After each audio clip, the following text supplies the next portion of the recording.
नमस्कार दोस्तों, welcome to my channel. इस चैनल पर हम बात करते हैं personal finance, mutual funds, tax planning और स्मार्ट इन्वेस्टिंग की, सिंपल हिंदी में, बिना हाइप और बिना कंफ्यूजन। अगर आप सही और भरोसेमंद फाइनेंस नॉलेज चाहते हैं तो वीडियो को लाइक एंड चैनल को अभी सब्सक्राइब कर लीजिए। तो चलिए आज के टॉपिक को क्लियरली समझते हैं। ज्यादातर लोगों को लगता है कि पैसिव इन्वेस्टिंग मतलब इंडेक्स फंड या ईटीएफ्स में पैसा लगाना, अरे ये तो बहुत आसान है, कोई फंड मैनेजर तो है नहीं, तो ज्यादा दिमाग लगाने की क्या जरूरत है। पर क्या ये सच में इतना ही सिंपल है? असलियत ये है दोस्तों कि बहुत से इन्वेस्टर्स बिना सोचे समझे कोई भी इंडेक्स फंड चुन लेते हैं और उन्हें पता भी नहीं चलता कि वो धीरे धीरे इस गेम में अपना पैसा गंवा रहे हैं। जी हाँ, सिर्फ पैसिव होने का मतलब ये नहीं कि ये सिंपल है। ऊंचे खर्चे, खराब ट्रैकिंग और लिक्विडिटी की कमी, ये सब आपके रिटर्न्स को चुपके से धीरे धीरे कम कर सकते हैं। इसीलिए आज हम इस पूरे प्रोसेस को डिकोड करेंगे और समझेंगे कि अपने लिए सही इंडेक्स फंड और ईटीएफ कैसे चुनें ताकि आप ये गलतियां बिल्कुल ना करें। ठीक है, तो काम की बात करते हैं। एक बढ़िया इंडेक्स फंड कैसे चुनें? इसके लिए हमारे पास एक बहुत ही सिंपल 4 पॉइंट चेकलिस्ट है। ये एक ऐसा फ्रेमवर्क है जो आपको एक विनर फंड चुनने में मदद करेगा। और इसका सबसे पहला और बेसिक पॉइंट है ये समझना कि फंड आखिर किस इंडेक्स को कॉपी कर रहा है। क्या वो निफ्टी 50 है, निफ्टी नेक्स्ट 50 या कोई और? तो ये हैं वो 4 steps: index, tracking error, expense ratio और एयूएम। चलिए सीधे दूसरे पॉइंट पर आते हैं, जो है ट्रैकिंग एरर। अब ये क्या चीज़ है? इसका सीधा सा मतलब है कि इंडेक्स के रिटर्न और आपके फंड के एक्चुअल रिटर्न के बीच में कितना गैप यानी कितना फर्क है। और सीधी सी बात है, ये गैप जितना कम होगा उतना ही बेहतर है। ट्रैकिंग डिफरेंस को आसान भाषा में समझते हैं। मान लीजिए निफ्टी 50 ने एक साल में 9.97% का रिटर्न दिया। अब एक अच्छा और एफिशिएंट फंड जैसे यूटीआई निफ्टी 50 शायद आपको 9.67% देगा, जो कि बहुत ही करीब है। लेकिन वहीं दूसरी तरफ एक कम कुशल फंड शायद सिर्फ 8.78% ही दे पाएगा। ये जो बीच का फर्क है ना, यही है ट्रैकिंग डिफरेंस। ये जितना कम और स्टेबल हो उतना अच्छा है। और अब हम आते हैं अपनी चेकलिस्ट के तीसरे और मेरे हिसाब से सबसे जरूरी पॉइंट पर, एक्सपेंस रेशियो यानी फंड को चलाने का खर्चा। इन्वेस्टिंग का एक सबसे बड़ा सच ये है कि आपकी कॉस्ट यानी लागत आपके फाइनल रिटर्न पर सीधा सीधा असर डालती है। इस टेबल को जरा ध्यान से देखिए। एक एक्टिव फंड 16% का ग्रॉस रिटर्न दे रहा है और इंडेक्स फंड 14%। पहली नजर में तो यही लगेगा, अरे वाह, एक्टिव फंड तो 2% से जीत रहा है। लेकिन असली खेल शुरू होता है खर्चों के बाद। जब हम एक्सपेंस रेशियो देखते हैं 0.84% बनाम सिर्फ 0.21%, तो असली तस्वीर सामने आती है। सारे खर्चे काटने के बाद एक्टिव फंड की बढ़त सिर्फ 1.37% ही रह जाती है। और अगर इस गेम को 10 साल तक देखें तो एक्टिव फंड से आपको लगभग 4.5 लाख रुपए ज्यादा मिल सकते हैं। लेकिन यहां एक बहुत बड़ा लेकिन है। ये पूरी बढ़त इस एक बड़ी शर्त पर टिकी है कि वो फंड अगले 10 साल तक लगातार हर साल बाजार को मात देता रहेगा, जो कि लगभग नामुमकिन जैसा है। ये बिल्कुल खरगोश और कछुए की दौड़ है। तो सबसे बड़ी सीख क्या है? ये लाइन अपने दिमाग में बिठा लीजिए। रिटर्न्स की कोई गारंटी नहीं होती, वो ऊपर नीचे हो सकते हैं। लेकिन कॉस्ट यानी आपके खर्चे वो गारंटीड हैं। वो हर साल आपके रिटर्न से कटेंगे ही कटेंगे। आप सिर्फ एक ही चीज कंट्रोल कर सकते हैं और वो है आपकी लागत।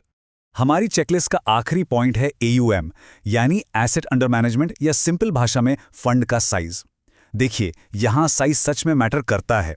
अगर फंड बहुत छोटा है तो जरा से इनफ्लो आउटफ्लो से भी उसकी ट्रेडिंग कॉस्ट बढ़ जाती है। और अगर फंड बहुत ही ज्यादा बड़ा है तो उसको शेयर खरीदने बेचने में मार्केट को हिलाने का खतरा होता है। इसलिए एक जस्ट राइट साइज का एयूएम होना बहुत जरूरी है।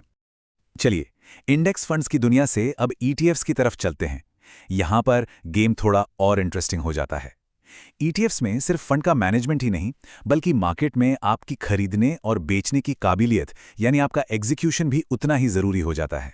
इसको एक कहानी से समझते हैं। मान लीजिए आपके पोर्टफोलियो में 5 लाख का प्रॉफिट दिख रहा है। आप बहुत खुश हैं, आप उसे बेचने जाते हैं, लेकिन मार्केट में खरीदने वाले ही कम हैं। इस वजह से आपको कम दाम पर अपना ईटीएफ बेचना पड़ता है और आपका जो असल प्रॉफिट है वो सिर्फ 4.5 लाख ही रह जाता है। ऐसा क्यों हुआ? सिर्फ एक वजह से, लिक्विडिटी की कमी। तो ये लिक्विडिटी आखिर है क्या? सिंपल भाषा में, आप किसी ईटीएफ को सही दाम पर कितनी आसानी से खरीद या बेच सकते हैं। इसको जांचने का सबसे अच्छा तरीका है एवरेज डेली ट्रेडिंग वॉल्यूम देखना। वॉल्यूम जितना ज्यादा होगा, खरीदना बेचना उतना ही आसान और स्मूथ होगा।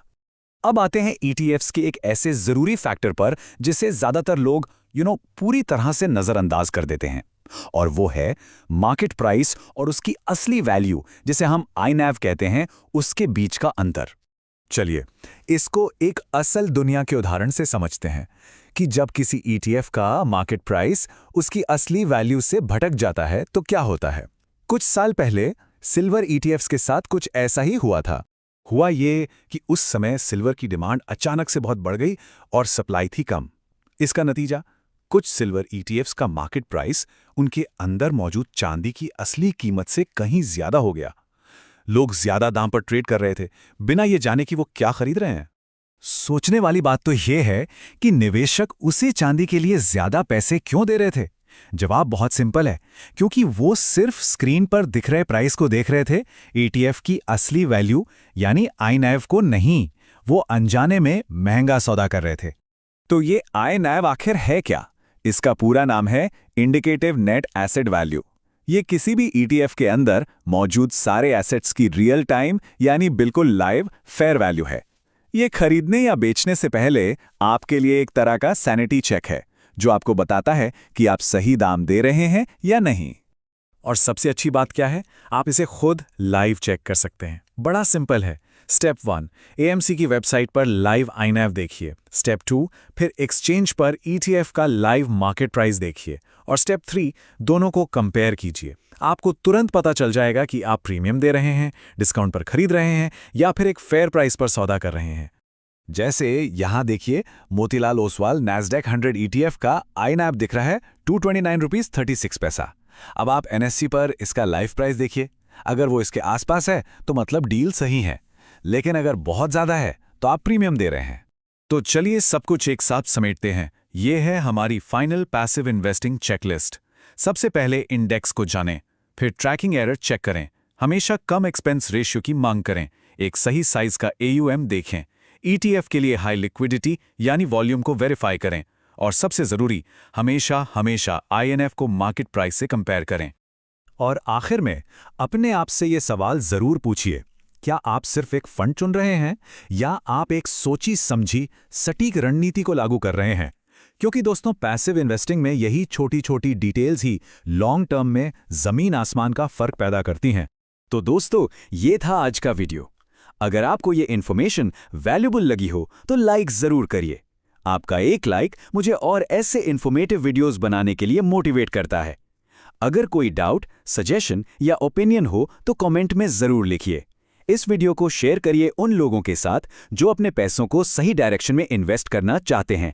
और चैनल को सब्सक्राइब करना ना भूलें, क्योंकि यहां हम बात करते हैं स्मार्ट इन्वेस्टिंग और फाइनेंशियल अवेयरनेस की। Thanks for watching. इस वीडियो में दी गई सारी जानकारी सिर्फ एजुकेशनल पर्पस के लिए है। मैं कोई सेबी रजिस्टर्ड इन्वेस्टमेंट एडवाइजर नहीं हूं। स्टॉक मार्केट और mutual fund investments market risks के सब्जेक्ट होते हैं। किसी भी इन्वेस्टमेंट डिसीजन से पहले अपनी रिसर्च करें या अपने फाइनेंशियल एडवाइजर से सलाह लें।